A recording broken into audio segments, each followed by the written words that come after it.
সে চুল স্পা করার জন্য খুবই বায়না ধরছিল কিছুদিন ধরে, তো চুল স্পা করতে নিয়ে গেলাম। এরপরে তেল ম্যাসেজ করে তারপরে সুন্দর করে শ্যাম্পু করে দিচ্ছে। তো এটা তার খুবই ভালো লাগে আর মুখ দেখে বোঝা যাচ্ছে খুবই খুশি, শুধু হাসছিল মিটিমিটি করে। আর আমারও ভালো লাগছিল ওর খুশি দেখে। ও প্রতিবার খুলনা গেলে স্পা করবেই, খুবই বায়না করে আমার চুল সিল্কি করে দাও, আমার চুল সোজা করে দাও। এরপরে চুলে স্পা মেডিসিন ইউজ করতেছে, অ্যাপ্লাই করতেছে আর কি।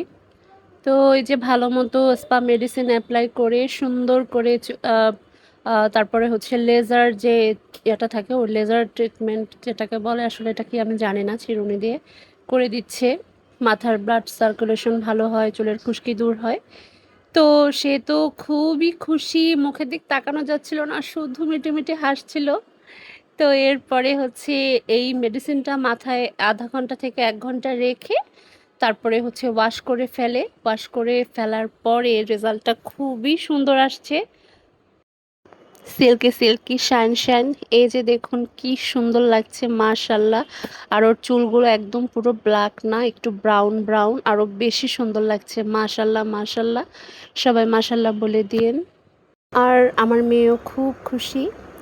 তো ভিডিওটি ভালো লাগলে অবশ্যই লাইক করবেন। সবাই ভালো থাকবেন, আল্লাহ হাফেজ।